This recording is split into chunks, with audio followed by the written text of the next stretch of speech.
Praise the lord, హల్లెలూయా. ఈరోజు topic ఏంటంటే పనికి రాని గాడిదను దేవుడు ప్రేమించాడు. నిజంగా చాలాసార్లు ఈ లోకంలో గాడిద గురించి మనం ఆలోచిస్తే గాడిద పనులకే కానీ ఘనతకు నోచుకోదండి. అందుకే పొగిడితే గుర్రాన్ని, తిడితే గాడిదతో మనుషులు పోలుస్తుంటారు. అంత విలువలేని జీవితం గాడిది. ఎందుకంటే గాడిద ఊరి అవతలే కట్టివేయబడి ఉంటుంది. గాడిదకి విలువ లేదు. ఎవరినైనా ప్రస్తావించినప్పుడు నువ్వు గాడిదలా ఉన్నావు, గాడిదలా పనిచేస్తావు. గాడిదతో ఒక నీచమైన ఒక పదముగా ఈ గాడిద ఉంటే, కానీ నా దేవుడు ఆ గాడిదను కూడా ప్రేమించాడు. మత్తయి సువార్తలో మనం చూసుకుంటే యేసుక్రీస్తు వారు ఆ గాడిదను, ఆ గాడిద పిల్లను తీసుకుని వచ్చి, ఆ గాడిద పిల్లను తీసుకువచ్చి ఆ గాడిద పిల్లల మీద బట్టలు వేసినప్పుడు వారు యేసుక్రీస్తు ఆ గాడిద మీద కూర్చున్నప్పుడు ఆ గాడిద గనపరచబడ్డది.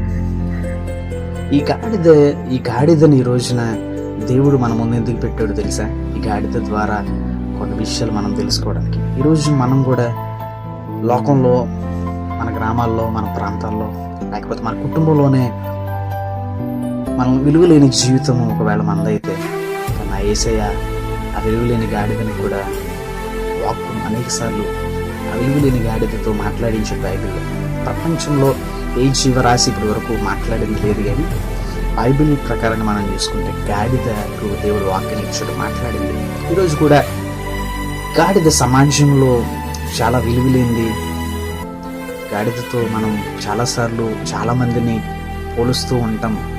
కానీ ఈరోజు యేసయ్య చెప్తున్నాడు, గాడిదను కూడా నేను వాడుకున్నా, ఎన్నికలేని ఒక గాడిదను నేను ఎంచుకున్నా, ఆ గాడిదని కనపరిచాను. ఈ గాడిద గురించి ఆలోచిస్తే, బలవంతుడైన దేవుని చేతిలో ఒక వ్యక్తి ఉంటే, బలవంతుని చేతిలోకి మన జీవితాలను పెడితే, ఒకవేళ గాడిద వంటి జీవితమైనా, త్రోసివేయబడిన జీవితమైనా, నీచమైన జీవితమైనా, ఎవరో విలువనివ్వని జీవితమైనా నా దేవుడు ఆడుకుంటాడు. అలా అంటారా? శాంసంగ్ చేతిలో ఒక చచ్చిన ఎండిపోయిన ఒక గాడిద ఎముక 1000 మంది ఫిలిష్తీయులను హతమార్చిందండి. ఎందుకు తెలుసా?